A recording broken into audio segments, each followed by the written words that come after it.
Ready? Hit it. Yep, here he comes. Riding his trusted steed through the Sierra foothills as he brings you the news. Oh yeah! Oh yeah! He calls himself Charlie! What you doing, Charlie? Sorry, Charlie. Hi, Charlie. There you are. Look how cute.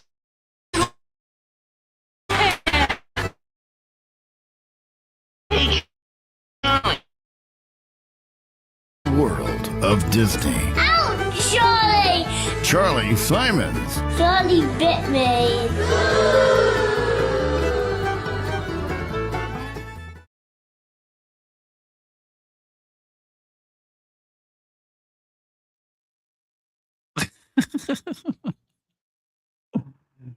My equipment sucks.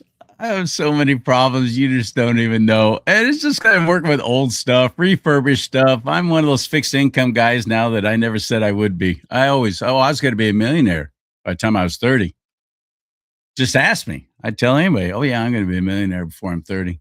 Yeah, well, I did all right. I was worth a couple of million at one point in my life and career, but things happen, like stock market crashes and real estate crashes and 2 divorces and that stuff. Now here I am, this fixed income guy that I always said, oh, I'll never be that. Oh, no, I'm going to be all set up. I'm going to be ready to go. I'm going to sail around the world. I'm going to have a deep water catamaran. I'm going to sail around the world. You know what I'm going to do when I get through with that? No, what? I'm going to sail around the world again. Yeah, look at me. That was me. I always big dreamer. But coming from the po folk side of town, as I did, as we were affectionately called, Ditch Bank Okies, was my family on my mama's side, Ditch Bank Okies and Arkies, coming out here after the Dust Bowl or during the Dust Bowl and the Second World War. My grandfather and great grandparents, just Grapes of Wrath stuff. You ever see that movie? John Steinbeck, one of my favorite authors ever. Henry Fonda is in the movie, and just an extraordinary film. Grapes of Wrath, extraordinary book. Book is better than the movie, as they always say. And that was my history on my mom's side. My dad's side wasn't all that much more all that. Down in Bakersfield, Taft, a little town called Taft, which is about 45 minutes to an hour west of Bakersfield, even further into the desert. Nothing but scorpions and tumbleweeds. Oh, and oil wells, a lot of oil wells. My dad was a roughneck. That's what they called oil field workers. But yet he had a genius IQ. Mensa level genius IQ. Brilliant mind. But a blue collar guy. Yeah, love my dad. Such a dichotomy. But one of my heroes still. And then there's me. I get into media, and I'll never forget when I first started working at the college radio station, junior college.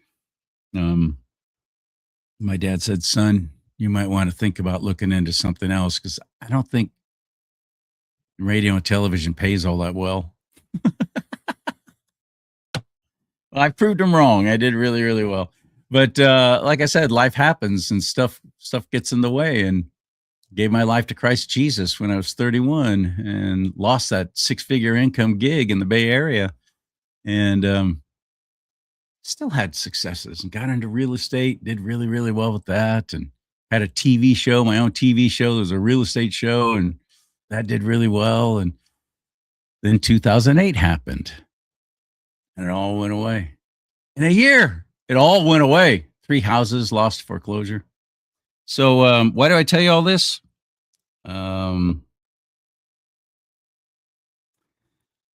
I think maybe because getting more involved in politics than ever before, and I've paid the price time and time again.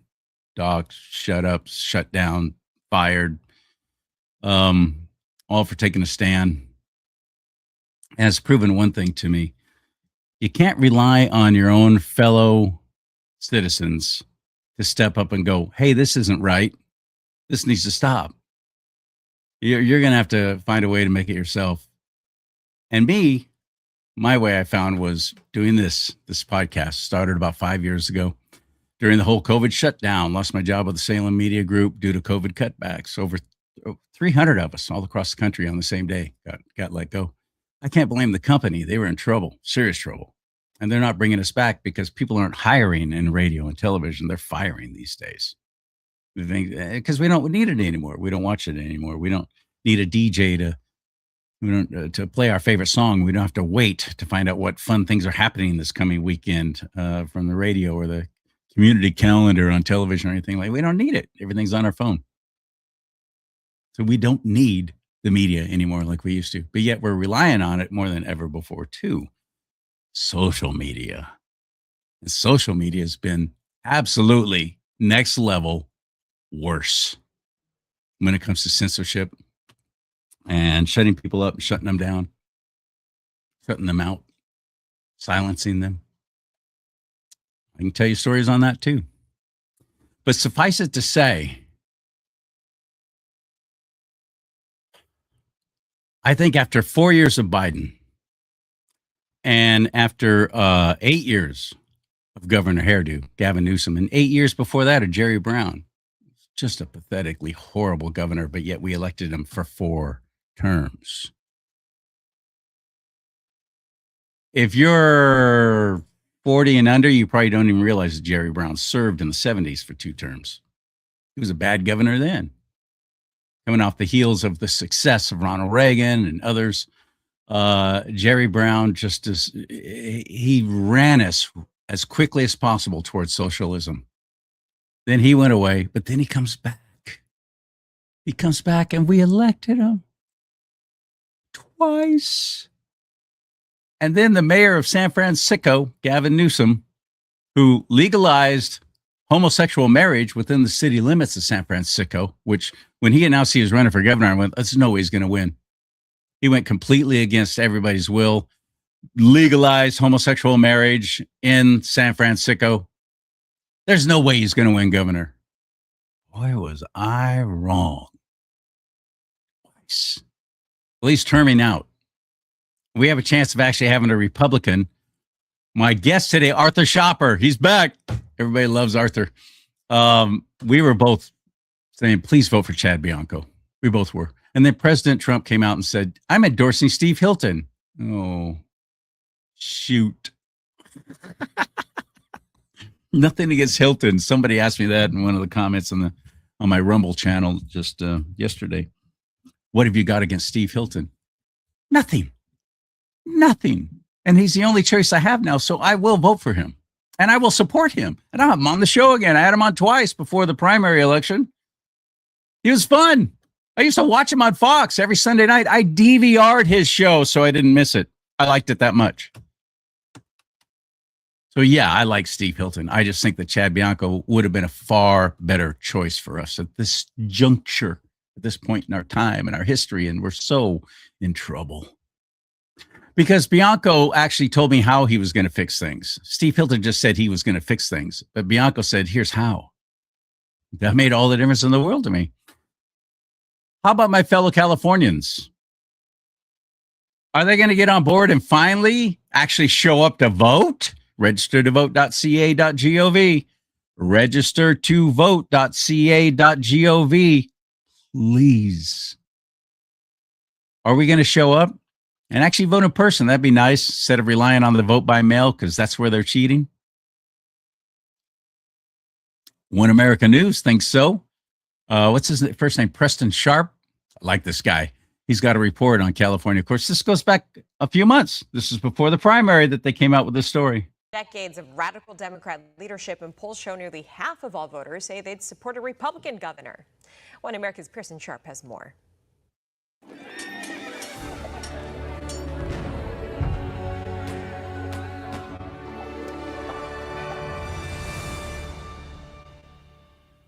There was a 5.2 magnitude earthquake in California this week, right around the same time Kamala Harris said she might run for governor. Coincidence? Well, until the rivers run red and the frogs start falling, it's the clearest sign yet things are not well in the Golden State. In case you missed it, California's next governor could very well be Kamaguchi herself, a woman who spends all her time either lying or lying down, which is how she usually gets ahead. Just ask Willie Brown. But if early polling is any indication, even the blue-haired trannies here in California aren't banging down doors to get her into office. California Survey stand. shows that most California voters either don't care or are openly opposed to her running again.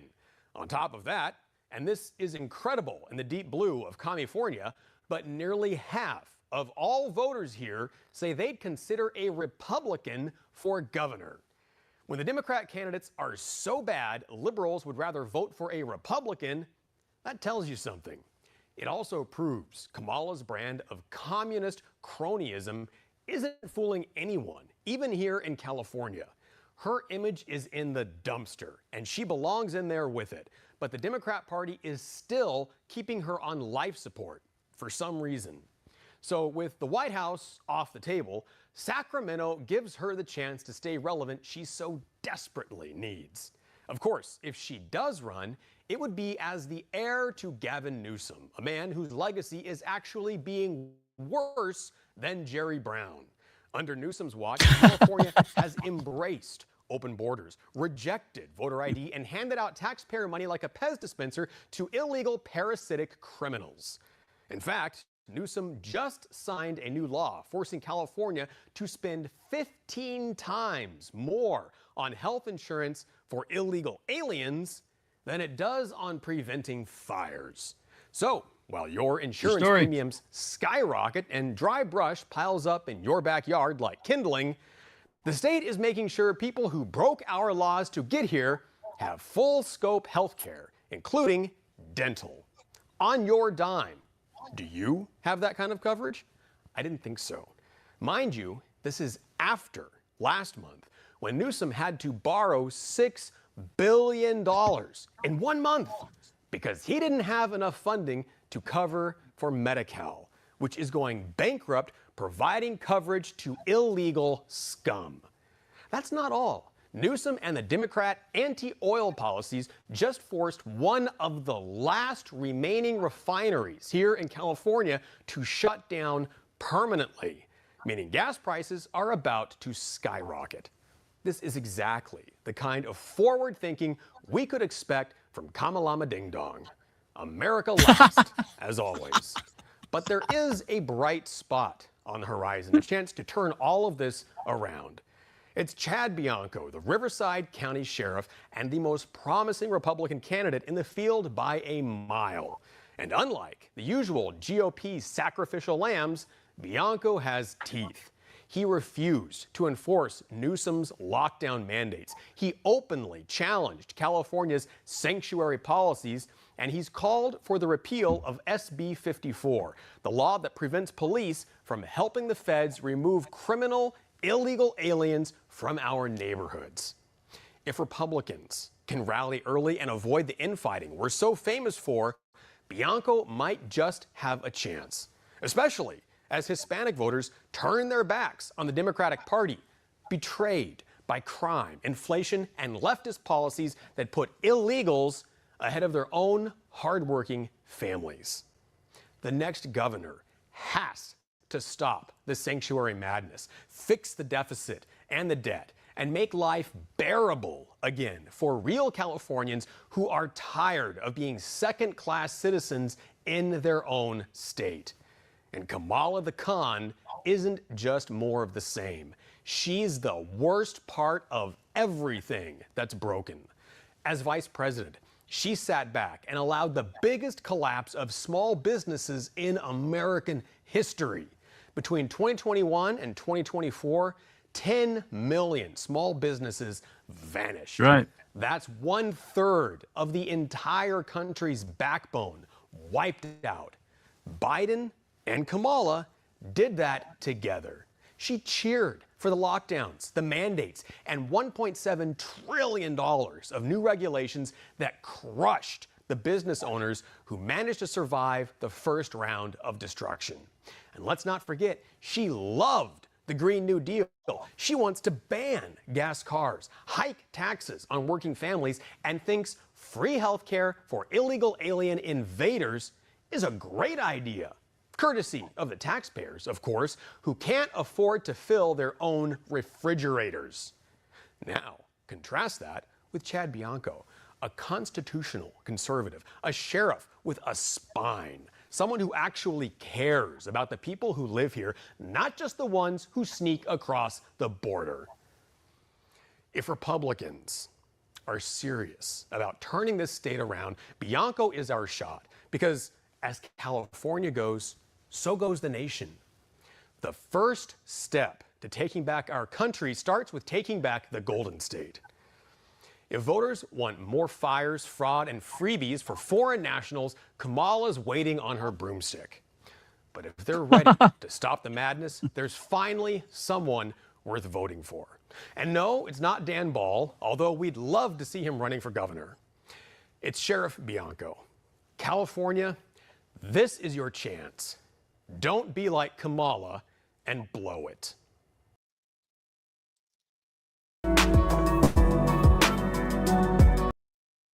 Quit. Well, we did blow it.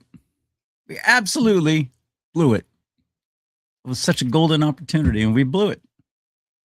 Republican Party didn't even name or didn't even endorse either candidate because of just so embarrassing.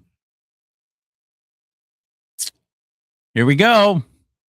This November, you realize we're less than 4 months away. Less than 4 months away from the midterm election. Are you going to show up? Please do. registertovote.ca.gov. I'm back at pushing that. Yep. Every show. registertovote.ca.gov. Not GOP. I hope you register as a GOP. Absolutely. I hope you register as a Republican, but registertovote.ca.gov. GOP. No thanks. I mean, yes, I'm a Republican, but I hope he registers that. Let's just get Arthur in here so I shut up and stop rambling. But first, I'm going to ask you to do me a favor, though, and hit this like button. You hit that like button right there. Wherever you're watching this right now, that helps with the whole algorithm thing. If you comment, like Carol Ann is in the chat section. Thank you. Hello, Carol. And I agree with you. I don't know how the Newsoms are still walking around free either. But hit the like and comment and share these shows so more people find out about them. Please follow my channel at rumble.com/do-not-talk. You'll be helping me so much by doing that. Just that. I'm already up to almost 6,500 people following my Rumble channel. Rumble channel. I don't even care about YouTube or anything else anymore. They keep threatening me. They keep taking shows down and so on. Screw YouTube. Focusing on Rumble. It's the only big free speech platform left as far as I'm concerned. It's like a YouTube kind of thing. So I hope you'll follow there. I hope you'll go there. Start your own channel so you can comment and be interactive. So I'd never post anything if you don't want to, but it doesn't cost you anything. Why not? You had to do that to start up a Facebook page, didn't you? And Facebook is far more intrusive now. Facial recognition, all kinds of stuff going on with Facebook. I'm glad they took me off. I'm glad they deleted me last year. Sayonara. Tough to pass up the 40,000 people who were following me on there because it was free advertising every time I did a new show. But I got to shut up now. I really do. I'm taking too long. Arthur's standing by, and he's got a lot of great stuff to talk about. The shot heard around the world as we just celebrated our 250th birthday. Also, men playing in girls' sports and how we finally, for once, need to stand up all collectively and say, that's it, we're done. And another great article in American Thinker about consequences of abortion. Ready? Hit it.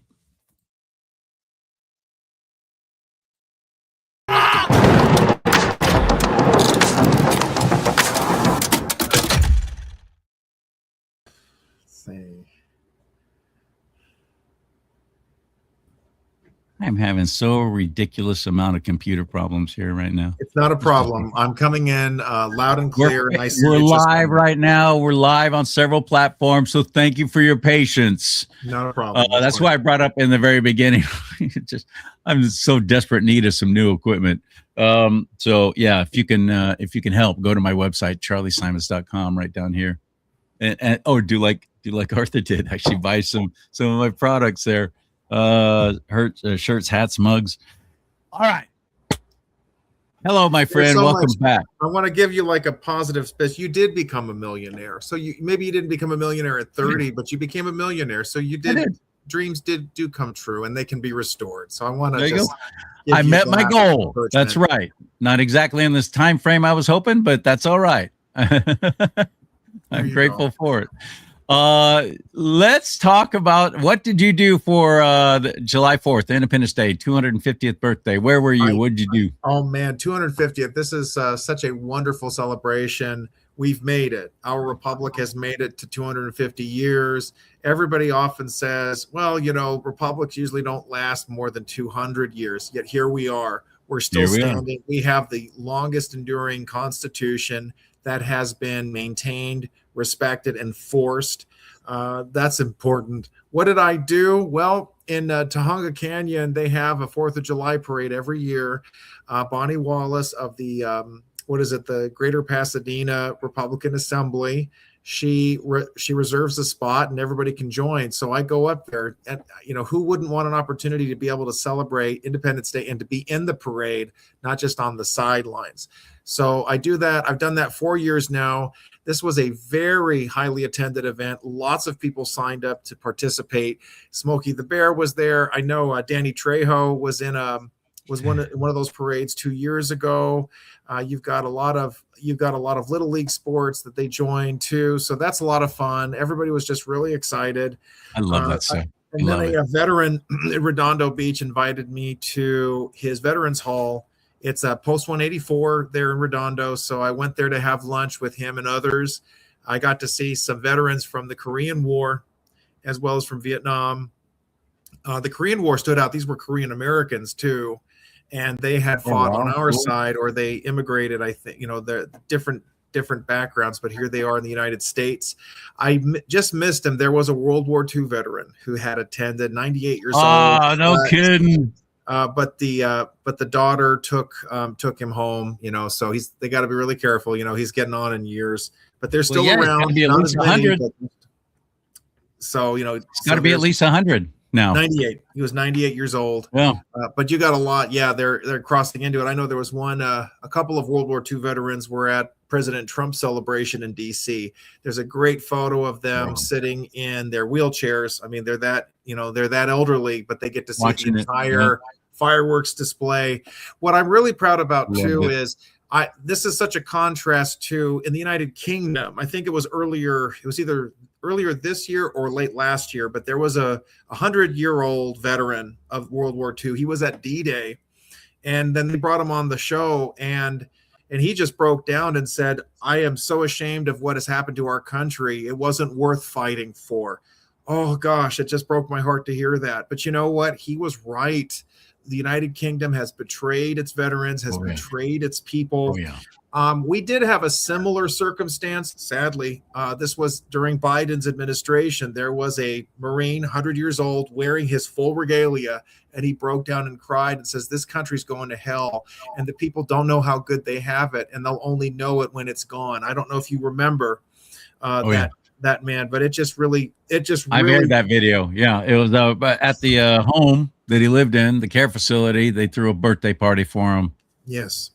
And it was very touching. You're right. He was a Marine. He actually got into he still had his old uniform, or maybe they brought him another one that looked like, I don't know if it was the original, but it was just very touching. But you're right. He cried.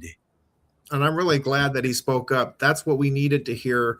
The veterans who fought for our country, they fought against the forces of evil. It really sickens me when I think about the Tucker Carlsons and the Candace Owens of the world who despise World War II, who think we shouldn't have fought it. And I'm going to put Patrick Buchanan in that column. I have to criticize him for that too. He's like, oh, World War II was unnecessary. It wasn't really that bad.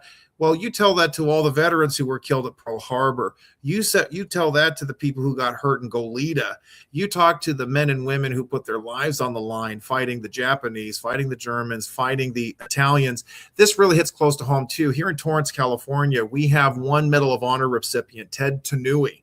And this man, he fought for his country, even though the government put his family in internment camps. He still fought for the country. Now, that's real patriotism. You're proud to be an American, always love your country, never trust your government. And boy, what we saw with the internment of Japanese, Germans, Italians, definitely our government did not deserve to be trusted, not deserve to be respected at that time.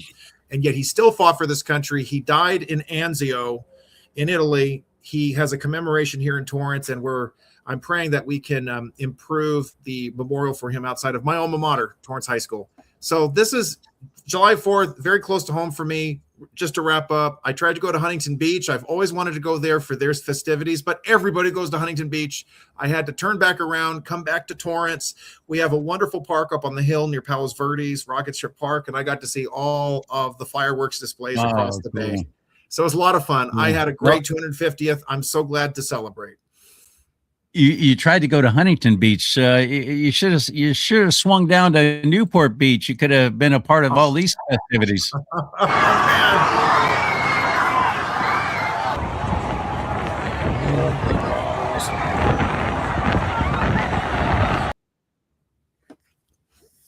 You know, that just sickens me to no end.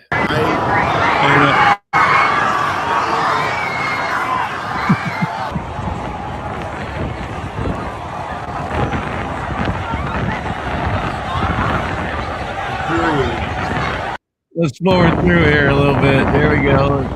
You got the action late a little bit later. Here we go. We got the police marching here.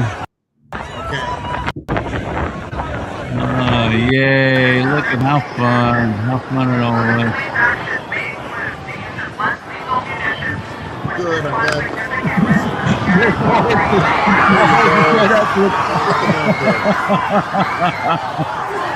That's the way. Oh, Lord help us. What was the big problem they were having? They were shooting off illegal fireworks on the beach. You know, because that's you used to be able to. Yeah. Boy, that's a mixed bag. You know, there's nothing more American than let me explain. There's nothing more American than defying these ridiculous orders. If people want to fire off a firework, LA City, it happens every year, especially when they gave a big middle finger to Gavin Newsom and they celebrated Independence Day anyway. I remember, you know, during the COVID 2020. It was in 2020. I went down to Redondo Beach. We were there protesting outside, and they had shut down the beach. I went down anyway. There was the little family. I joined them briefly. I'll never forget it. Redondo Beach police, they rolled up and said, "Is everything okay?" And then they took off. They didn't enforce anything. There was a county official who showed up and said, please, it's closed. And we said, we're not leaving. He didn't have authority to lock us up. He wasn't a county sheriff. So, right. And then we had a big celebration. We did our rally, and then all of us went down to the beach. We just blew off the county. We blew off the governor. That was a great time. You know, getting back to Newport Beach, I'm really grateful. A lot of news didn't drag down the wonders and joy of this time. You have a couple of losers and some really bad juveniles who they did another rave. They did another planned what's the word I'm looking for? They have like a rush party. Team takeover, they're calling it. Team takeover. A team takeover. We've had a couple, you know, the Torrance police, here I am talking about the South Bay again. They've been very proactive. They cut it off at the knees. They make announcements when they pay attention to social media. When a bunch of kids saying, we're going to all go to Torrance Beach and we're going to party. And they go, well, you have to have a permit to do that. If you show up, you'll be arrested. Hermosa Beach got caught off guard briefly, but they ended up, you know, kicking them out. I don't know what to say. You know, Newport Beach, they set up warnings early. They had the law enforcement ready. I give the city a break. They did what they could, I think. I didn't know. They probably didn't anticipate how wild it was going to get, but they knew that there was going to be an attempt. And the looting really bothers me. But here's the thing we should never forget. 400 people got arrested. They did get arrested. And you know what? They seem to have forgotten they're not in LA County. They're in Orange County. And I know Todd Spitzer is going to hang every one of them out to dry. He goes to the fullest extent. So They didn't have enough room for them. Where do you keep them? Where do you incarcerate them? The jail's full. Jail's full. Where do you go? They'll find a way. I trust that there's going to be something done, but they showed it. I mean, it's such a downer. The last thing you'd want is for a city to have police officers everywhere so people can't enjoy the facilities, or that it would be so highly compact. They basically do now. They have cameras everywhere. Cameras everywhere. Unfortunately, well, that's a different problem. But Newport Beach did the best it could. I'm not. I think they got to be proactive next time. They might have to keep a sharper eye, like a week in advance, so that you don't see that kind of a takeover. Here at the Del Amo Fashion Center, there were 3 takeovers, and Torrance police showed up in large numbers and chased them off. Finally, we have a new district attorney, even here in LA County, that's not allowing juveniles to just get away with stuff. They don't get to hide behind the previous DA made it clear he wasn't going to prosecute juveniles as adults. So right away, every gang, every cartel, every crime ring had the kids doing their dirty work because they knew they could get away with it. Those days are over. We only had one, so there's no more smash and grabs. There's none of that takeover crap. Over for now. For now. Yeah, I mean, I understand the cynicism is certainly warranted. If you don't put some Republicans in office, if we don't put any Republicans in office this coming November, guess what's going to happen to our state? It's already happening. Oh man. The good guys there's chatter going on, talking about civil war and talking about having to take up arms and this kind of stuff to protect our neighborhoods and so on. And I'm like, oh, this is awful. This is horrible talk. But you did a story in Bearing Arms, right? Oh man, this is a new website that's taken me on. It's very exciting. As you can tell from the headline, it's very focused on gun rights and the Second Amendment. I've had a really not a shout, heard around the world is your story. I loved it. It's a great poem. It's the Concord Hymn by Ralph Waldo Emerson. I've loved that poem. It's such a very powerful commemoration. Ralph Waldo Emerson lived in Concord.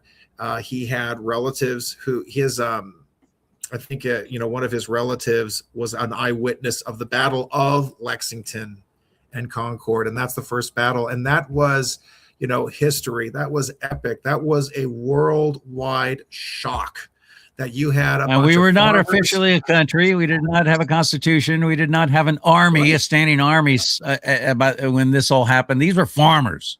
Yes. These are farmers and ranchers and business owners and miners and whomever else was working the land and trying to survive, taking their whatever they could grab and use as a weapon, going up against the most powerful army in the world at the time, That's England, right. Which was sending the troops over in shiploads to try and squelch any kind of talk about America becoming its own independent country and getting away from England. That's what was going on. And we stepped up. We as citizens stepped up, didn't we? It's one of the most moving moments in human history. I mean, this is a commemoration to everyone. That's why Ralph, Emerson called it the shot heard round the world. It was a signal that, individual citizens don't have to be oppressed. They don't have to settle for tyranny. But what was that great equalizer? It was the firearm.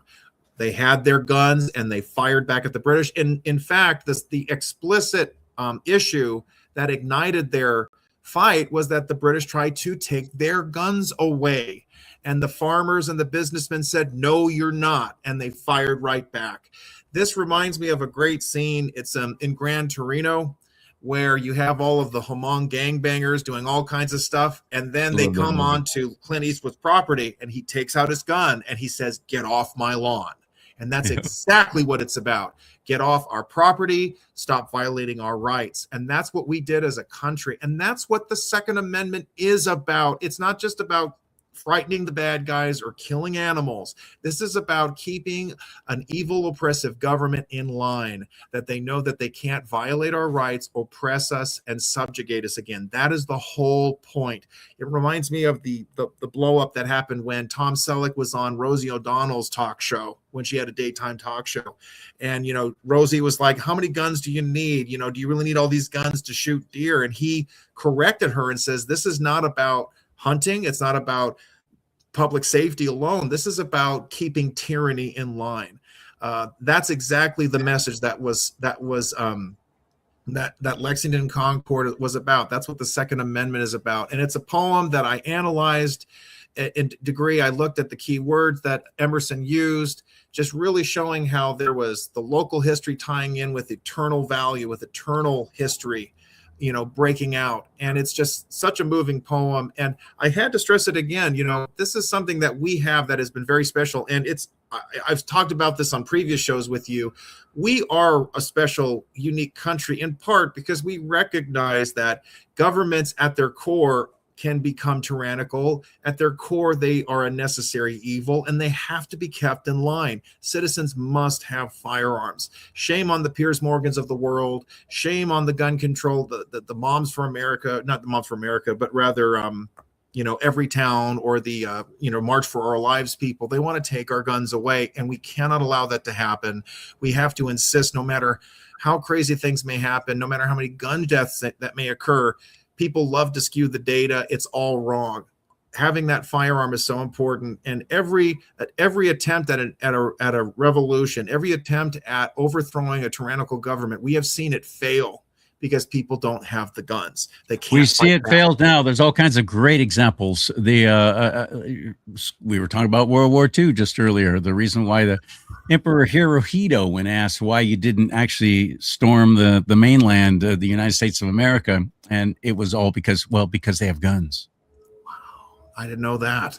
Yeah, look that up. There's all kinds of examples of it. Why do you think Australia and Canada and Europe, they were so hell-bent on taking away people's guns, even if you needed it for hunting or whatever, it didn't matter. And look what's happened.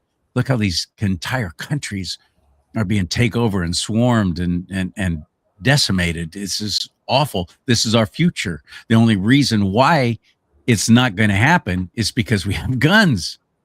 We're different. That sets us apart from the rest of the world. And we actually embrace it in our own United States Constitution, our God-given right to keep and bear arms, to protect ourselves, to protect our families, shall not be infringed. I definitely want to share one stanza in the poem. I just love this, and I broke it down.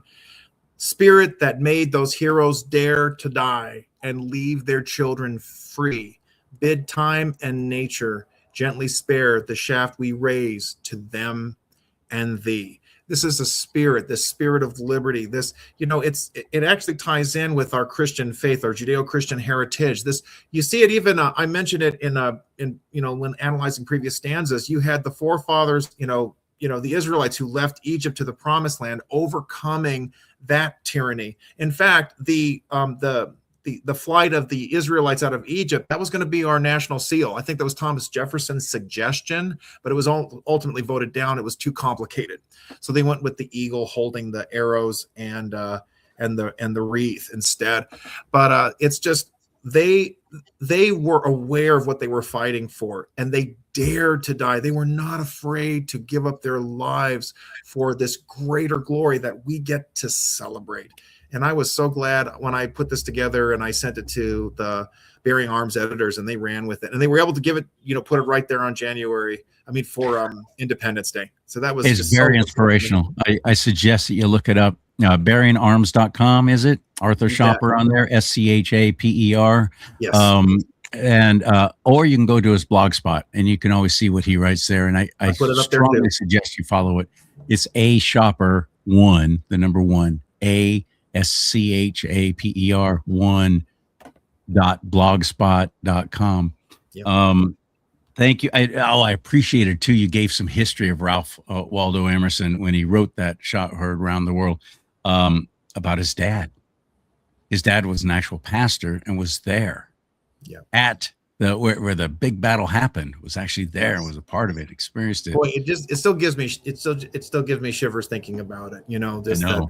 they I you know. know, and who knows, you know, these farmers, these colonists, I don't know how much they were thinking, you know, they were just knowing we're Englishmen and we don't deserve to be treated like this and we're not going to tolerate it. And for them to fire back, you know, people don't understand how unusual that really is. I mean, in modern day, most people, they treat judges like they're untouchable. They treat police officers like they're infallible. No, they're not. They treat any force from the state as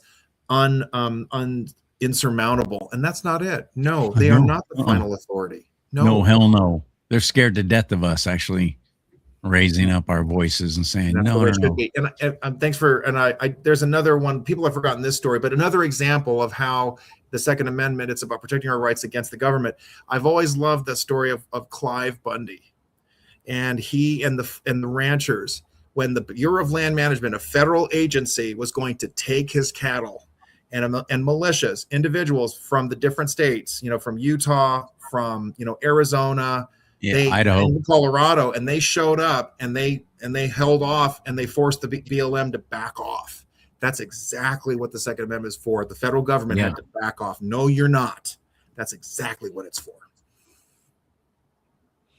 We have way too many examples of that, and it always seems to be there's one constant. It's always under a Democrat regime. Yes, Bill Clinton with the Branch Davidians, of course Obama with the Bundy Ranch, and it always seems to be on the left, the clowns that do this, and will go against us in a violent way to try and quell us from actually saying, no, you don't get to keep doing this. What are you, crazy? You lost your mind.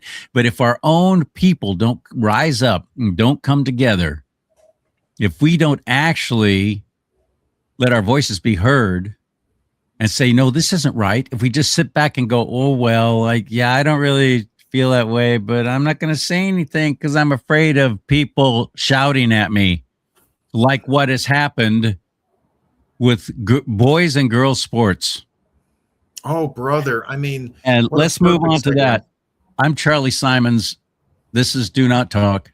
Arthur Schaper, great writer, and one of my favorite guests is here again at rumble.com/do not talk. Like, follow this channel, share these shows, hit the like button wherever you're watching this. Please hit that like button. You'll be helping. Arthur wrote an article in townhall.com, and it is about what I've been screaming about. I'm reading this and going, yes, yes, yes, what I've been saying all along. Where are the women? Why aren't the women speaking up? Why aren't they protecting their daughters? Where are the dads? Why are we letting them be in roughshod and run roughshod over by another male? All I heard about from the feminists was, oh, men are trying to just keep the women down. Well, now you got men trying to keep the women down. And the worst part is the men are dressing like they're you. And you're supposed to turn around and call them a she and a her. And you're supposed to be all right with it because you don't want to stand out. You don't want your peers to go, oh, well, you're a homophobe or you're a transphobe or whatever, fill in the phobe. And Arthur, tell us about what you wrote and what your research was on what's happening, and are people finally waking up? Yeah, I mean, this article, it was the people who enable men and women's sports. That was the title. Notice I didn't use transgender anything. It's they're men. Let us stop with all the gobbledygook. Let's stop with let's stop with using the term transgender as if it's a legitimate term for anything. The starting point was the latest decision by the United States Supreme Court, 6-3, upholding the right for states to keep men out of women's sports. And I thought, this is nice, but there are larger problems at stake here that have not been addressed. The fact is, you've had sports competitions, you've had dance competitions, you've had beauty pageants even, where men put on dresses, pretend to be women, invade these spaces, invade these competitions, and they run away with first prize. This has happened over and over again. And where are the adults? Where are the mothers and fathers who are to speak up and to shut this stuff down? There has been this calm acquiescence, just tolerating this. I remember seeing a video. This was a track and field meet for girls. It was supposed to be a girls competition, and you had a male competing in this, pretending to be a female, and he was just, hundreds of yards ahead of all the girls. I mean, men have the bigger lung capacity, they have the stronger bones, they have the larger muscles, they have the muscle mass, and he's just like out eclipsing all of them. And you have all of the people standing on the sidelines not doing anything about it. They allow this to go on. You have the parents who still enroll or enlist or place their daughters in these competitions, and they get pushed aside by the men, and nothing is done about it. This is not acceptable. This culture of accommodation. The emperor has no clothes. That dude is a dude. He's not a female, and nobody says anything. And I don't think that's getting enough attention. I don't think there's enough outrage being put on the population. People are expecting lawyers to fight the fight, or the judges to rule a certain way. But or the school district. Or the school district. Or the league, the sports league. Yeah. The sports, somebody. Look at here in California, we have they're supporting it. You have CIF. You've got confused man A.B. Hernandez from Yurupa Valley, who has been competing against women in their, against these girls in their sports. And you'll have like a couple of parents protest it. You'll have people outside saying something, but every adult in the stands who was cheering everything on and not saying anything, they're part of this. That's not acceptable, and they need to be held accountable for this. The closest thing I've seen to any pushback, there was another track meet. It was supposed to be a women's event, right? And so you had a confused male who got the first place, and then there was a young lady. She was on the podium, and she put her thumb down. She says, "This is not fair. This is not just." Everybody in the audience at least booed. They booed the her. outcome. Booed her. And the confused male did not come back for the second day of competition. That's what needs to start happening. I see what you're saying. I had not seen. I did not know that happened. It didn't. Of course, it doesn't get a lot of attention because corporate media is so complicit with pushing men into women's sports and going along with this. There it is. Okay, let's stop there. There it is. Thank you for bringing that up. Okay, we can ask the parents, why aren't you doing something? Why aren't you saying something? Okay, maybe they have. Maybe they said, my daughter's not going to compete with this in this competition because there's a boy on the field. And so no, she doesn't get to play. No one else did that. So they lose one player, maybe two, and they're going to go ahead because they're making money. They're filling stands. They're getting grants. They're getting federal dollars for putting these things on. And they don't care. Not only do they not care that you kept your little daughter out of this competition, but they're for it. They're all for this because we've watched the public education system, especially, and sports be infiltrated by wicked demons on the left. All the good people were fired during COVID. The ones who wouldn't take the shot, the ones who would dare to stand up and say, no, this isn't right. They're gone. They lost everything, and they've been replaced by these freaks who are rushing headlong into putting their pride flags in the classrooms and sports teams doing this crap.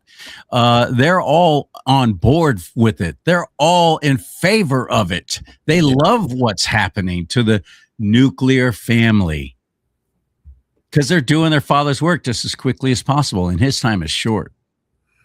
So I don't dispute that at all. Let's talk about that. How about the coaches? How about the school districts and the sports leagues that are allowing this to go on? That's and then we're happening. expecting the parents to stand up against this. Well, maybe they have. There's the issue. A handful, they do say something. You have a couple of girls. There was a girl in Connecticut, for example, who filed a lawsuit. Connecticut is a totally leftist state, though, and they are all in on this garbage. That to me is what that does frustrate me. It's like a couple of parents speak up, but there has to be that mass resistance. I want to give a plug. That's the pro-family group I work for. We need to all these parents need to be combining together, and they need to take all of their kids out. That's what should be happening. Or the parents, they go on the field and they say, nope, we're not going to let you do this. They do a sit-in of some kind. We are not going to allow a confused male to compete against our girls. We're not going to force our daughters to have to share, privy, intimate spaces with a male. there has to be that, we had a civil rights movement, for crying out loud, not allowing, forcing, to segregate whites and blacks. But see, this leads to the problem that we're dealing with. And I wrote about this in my article too. Everybody has been so force-fed the civil rights mindset and they've turned the whole transgender cult into another civil right. And so everybody is afraid that if they speak up, they're going to be labeled Bull Connor. They're going to be labeled KKK. They're going to be one of those segregationists. That's what people are so afraid of. And rather than deal with it, they just force their daughters to go through these humiliation rituals. BizPac Review, great article. And they literally called it, sports is turning into just a humiliation ritual for girls as they compete against a boy who completely blows past them. But it's just, there has to be an en masse response to this. People should not be tolerating it. There should be protests, people, not just protests rather, but, look, it was in Temecula Valley. You had the kids, they walked out of school. They said, we're not going to put up with boys and girls sports. That's the kind of thing that we want to see more of. Kids walking out. What kids did during the COVID nonsense. I saw it in New Mexico. All the kids said, we're not going to wear a mask. We will not do this. This is the kind of thing we need to start organizing. And here I am pushing the biggest of plugs, mass resistance. We are committed to this. We got to organize. We have to make it painful for the leaders, the administrators, every one of these adult enablers who are putting this. We need to put them, they're the KKK. They are the Bull Connors, forcing us to accept the lie that a male should be in a female space. This is never going to be acceptable. This is the way it stops. It isn't just speeches. It isn't just protests on the side, but it's getting all the kids to say, we won't do this, and we refuse to go along with it. And this is going to require a larger strategy here, but if everybody does it, how can they not succeed? They push the confused boy out. And that example where everybody booed and shamed the confused male usurping first place, that's a starting point. You are wrong. We will not tolerate this. Visit our website, massresistance.org. We want to get parents connected. If we all work together and fight this, the girls will compete and the boy will run away. That's what needs to start happening, because I understand this too. And I wrote about this and I had to kind of take a mea culpa. I've been blaming the girls. I've even been blaming the women, that they have been surrounded by a culture that shames them and tells them they have to go along with this.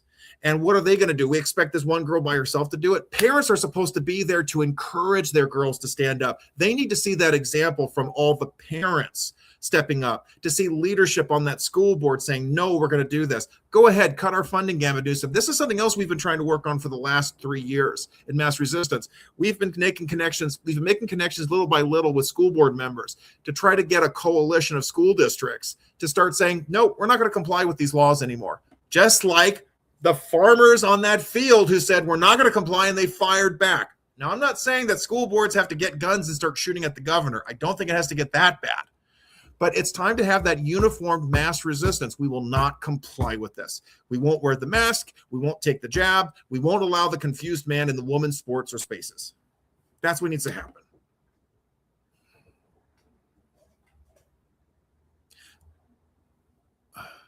The audio's gone out. I can't hear you. It's still out. Technology, gotta love it.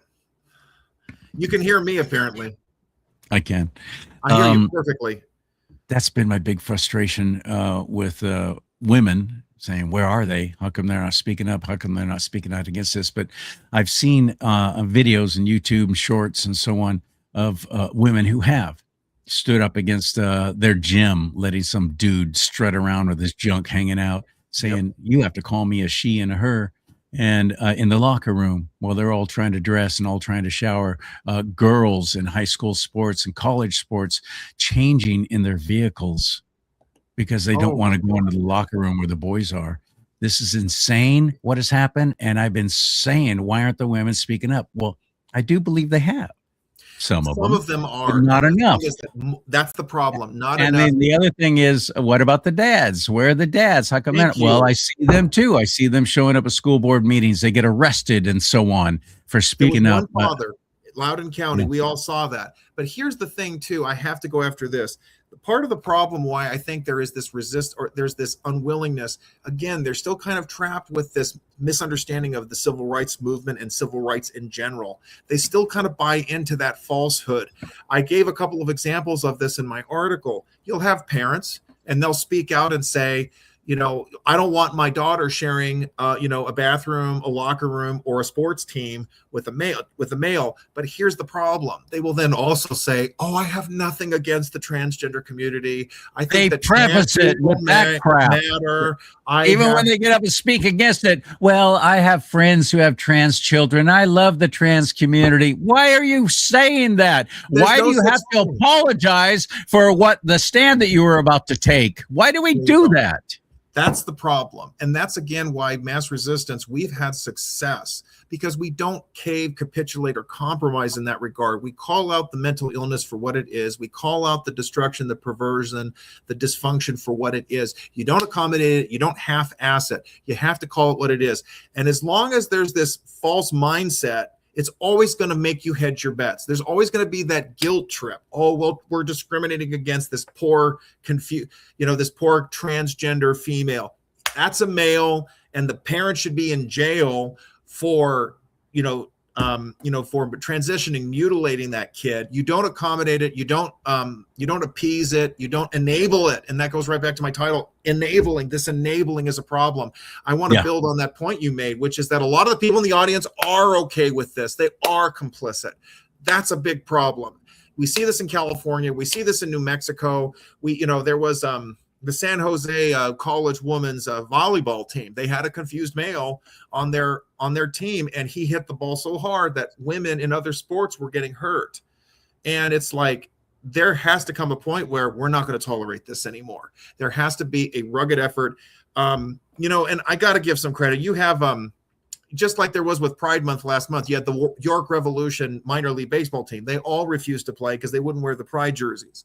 I think there have been examples where women have refused to, the entire team will not compete. It is happening.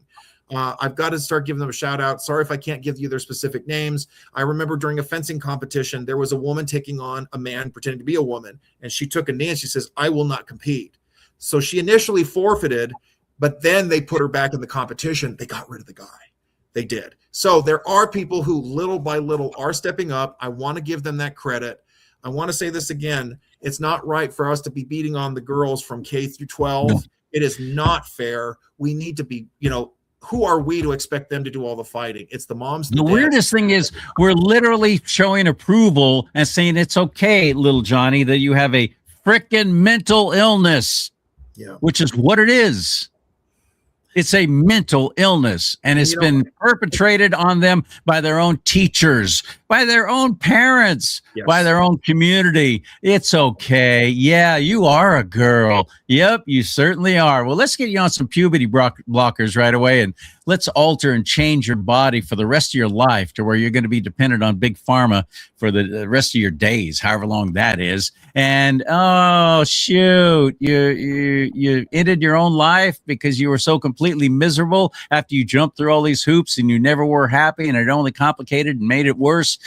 That's okay. We won't let anybody know that it is rampant, the suicide going on in that community.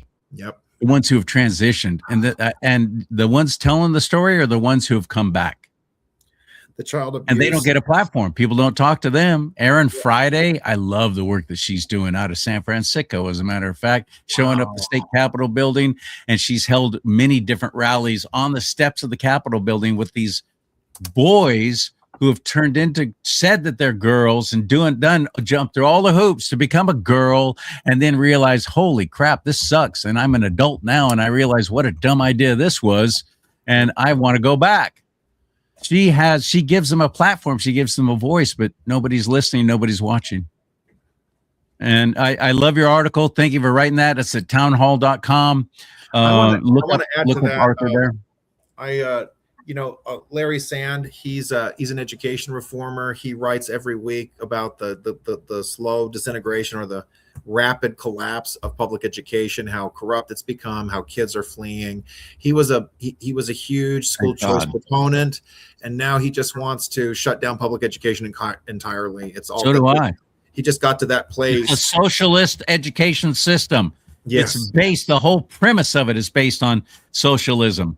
And it's turned into one giant babysitter. People just turn their kids over because both parents have to work now. Everybody has to work. Nobody Nobody can afford to stay home, be a stay-at-home parent. You just can't afford it anymore.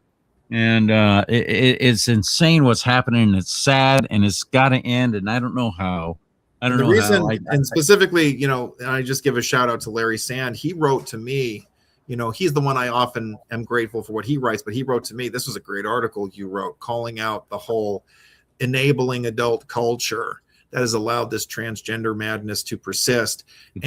Something I want to build on with this too, that it's, you have school boards, we're afraid to get sued, we're going to lose funding. But again, it's like, at some point, are we going to put the well-being and the needs of girls ahead of money, or what?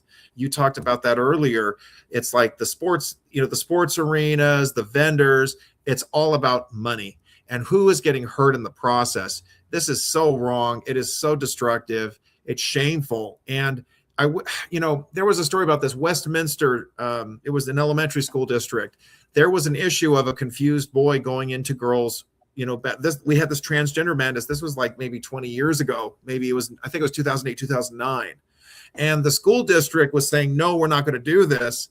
A bunch of people protested, and the school district risked losing its WASC accreditation. That means that kids would graduate from the district and their grades wouldn't count. This is the kind of force that is being pushed on school districts, that they must comply and must go along with this trans insanity. And this is why I'm saying we got to get school districts with brave enough school board members who will connect, and that all at once they're going to say, no, we're not going to do this. Let's see what the governor does. If you had 20 school districts and they say, no, we're not going to comply, forget it. And then let's see what happens across the state. That's the kind of thing that I think needs to happen. Is like, no, we're not going to let boys in girls sports. We're not going to let boys, into girls spaces. We will not do this. Take our money. Let's see what you do. Are you going to shut down the funding for 20 school districts? Try us. Let's see what you do. Oh, well, we'll arrest you. Then you got the county sheriff. I guarantee someone like Sheriff Bianco, who supported Sonia Shaw and supported her colleagues on different school districts, the sheriff will say, no, we're not going to force this. That's the kind of thing I want to see start happening. It's so hard to do, but we've got to start having that kind of a mindset. Sacramento, we're not going to listen to you. That's what needs to start happening. That's what needs to start happening. He's absolutely right. Two major problems, though, are with the school boards, for example. In the county where I live, we flipped 3 or 4 different school boards, got more conservatives on there. Good. It was fantastic. Well, now they're bypassing the school boards. See, that's the only connection we have with public education, and saying, no, we need a voice. We need a ruling group of people who can make the final decision for these school districts and what they're going to be doing and how they're going to be run. And the administrative people at these school districts are bypassing the school boards, ignoring them completely and doing what they want. That's happening. That's another angle. The administration, people are pushed, they're groomed. I mean, you want to talk about grooming. You have adults, they start out as teachers, they want to work their way up the ladder, right? They want to become the English coach, then they want to be a director of special ed, then they want to be a principal, and then they want to be a director. Like LA Unified, the bureaucracy is humongous. You have a supervisor for the principals, and then you have administrators who work in downtown. And how else do you climb up the ladder? You have to say yes to everything. You are expected to walk in lockstep and accept and do what you're told and go along with the bureaucracy. There has to be. Conservatives are not welcome. That's it. And Christians are not welcome. Yeah, and they use the COVID stuff, the forced vaccination, as a way to get rid of independent-minded people who would do what was right, rather than be forced to do what was legally enforced or required, even though by what authority can they force someone to take a vaccine or wear a damn mask? And the other problem are those damn teachers unions, because I know like some of the districts in your area, you had they said masks are voluntary, we won't force you. And the teachers union, they walked off the job. Walked off the job. This is, and that's the other problem. That's the other thing. You will always have the California Teachers Association. Sounds nice, doesn't it? That's great. They have a little association so they can all discuss how to better teach our children. No, that's not what it is at all. It's one of the most powerful unions in the nation. It is that big and powerful and full of money. There you And go. all these teachers have to join this union, be part of the CTA. It's a frickin' union. That's all it is. And they're the ones who, you're absolutely right. Well, we're going to force our members to not show up for work if you try and implement that. So those are the two things. And I think the answer is, at this point, just collapse the entire public education system. It's socialism at its finest, and teaching children. That's the worst part, but it's not by accident. Yeah. Another potential situation I see with public education is what's happening with you mentioned the medical and so on. It used to be a school nurse couldn't even give a kid an aspirin without getting permission from the parents. Well, now they're setting up entire med centers in schools, and they're prescribing without the parents' knowledge hormone blockers, all kinds of other crap. This I is got to give happening. I got to give a big shout out again to Mass Resistance. We were the only group in the Norwalk La Mirada area. This is 2 years ago now, but we were consistent. We lobbied and beat up on that school district when they had set up a well-being center at one of the high schools. Where I always give it cute names like that. Yeah, Cute. well-being center, but we know it's as Orwellian as it gets. It's more about death and dysfunction and destruction. And we were just really proud of what we didn't back down on this. A lot of people, they showed up, they protest, they go home. Mass Resistance, we didn't stop. We insisted that this thing had to be shut down. The money had to be pulled. We insisted on the obscene materials being removed. Previous superintendent put all the obscene materials in her office. So the books are now gone. If somebody still wants them that bad, then they got to ask her for it directly, little by little. But we want to have Mass Resistance, massresistance.org. I need you all to check us out. We want to get a movement of schools and school districts to demand a restoration of goodwill, good education, and good character. This is where we are positioned. It's completely understandable. People want to get out of the schools entirely. And you know what? If my daughter is going to be in danger having a boy and there's nothing, no one wants to stop it, I got to take my kid out. I get that. But the problem is there are all those other kids who are still being harmed. We've got to fight for them too. And we got to get school districts. If you have a school district, if you have a school board member who wants to fight the fight, have them call us. We want to start getting this network together so that we can shut down this abuse happening in our schools, shut down the bullying, this transgender bullying that's being imposed on the schools. What it is. LGBT mafia that's being imposed on the schools. We Homo want to mafia, I call it. all of it. Homo mafia. The homo needs to go. It needs to. This is the whole point. We hear this crap. I am kind of going off on this. We heard this crap for years about, well, what difference does it make if two men marry? Well, now you've got a man who thinks he's a woman and he wants to be in your daughter's locker room. That's why it matters, folks. We are here today because people went along with yesterday. They gave us crap about Prop 8. They gave us crap about opposing Obergefell. We warned everybody that this was going to happen. And folks, we have to turn it back. That's where Mass Resistance is keen. That's where we are grounded. I don't mean to take over the leadership a little bit. My time's kind of short. I know I had something else I wanted to write about. Can we save it for next time? Would that be okay? Absolutely. I think this subject, and not only that, but this issue of stopping all this crap in the schools, this is so important to me.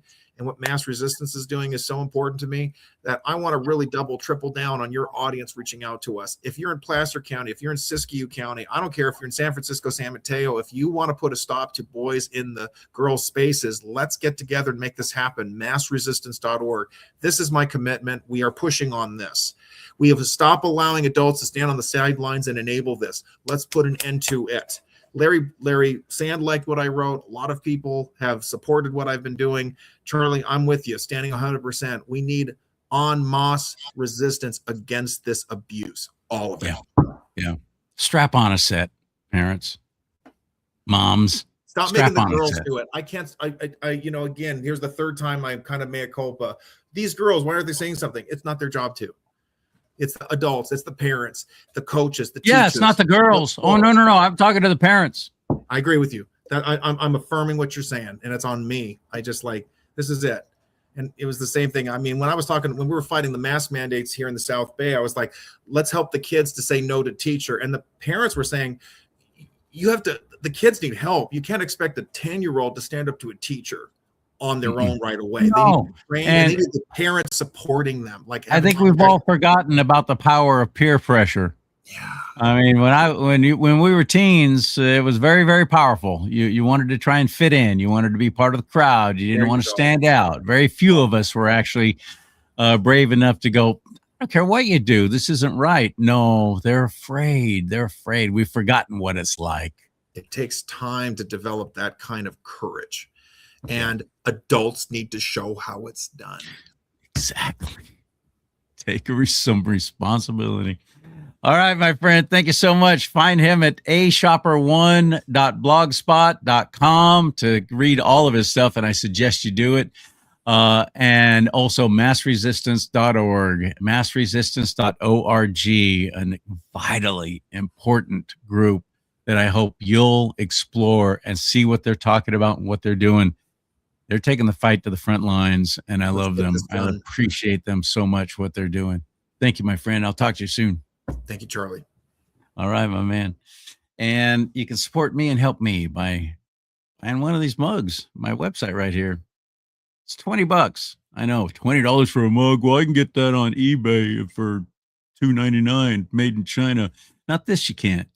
Let's talk about politics and religion. And the reason why everything's more expensive is, for one thing, I only get half of whatever the profit is on top of making this and shipping it out. So that's not a lot. I think I make maybe a dollar a mug. So I got mugs, I got hats, I got shirts, or you can just give. There's ways to give there too. Venmo, PayPal. There's several other ways on there. At my website, charliesimons.com, to help me stay on the air. Would you do that for me, please? And would you hit that like button wherever you're watching this? Follow the channel at rumble.com/do-not-talk. All right. Commercial's over. Show's done. At least for now. Talk to you soon again. Until then, may God bless you and keep you. May God bless America. But most importantly, America, bless God.